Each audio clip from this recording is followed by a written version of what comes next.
Hello everyone and welcome back to another video from Finance and Crypto Guide. In this video, I'm going to show you how to download and install the Goodbudget application on your smartphone. So let's get started right away.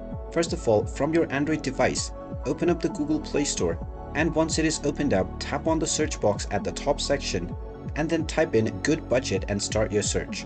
Once you find the Goodbudget application, tap on it and then you will see the install button.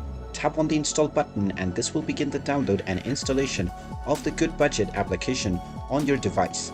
Just wait for a while until the installation is completed, and when you see the open button, you can tap on it to open up the Goodbudget app.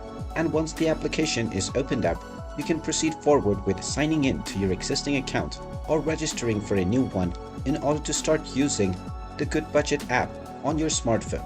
And there you have it. That is how easy it is to download and install the Goodbudget application on your Android device. If you find this video helpful, make sure you hit that like button and subscribe to our channel if you haven't done so already. Also ring that notification bell to never miss another update from us. Thank you for watching and I will see you again in the next video.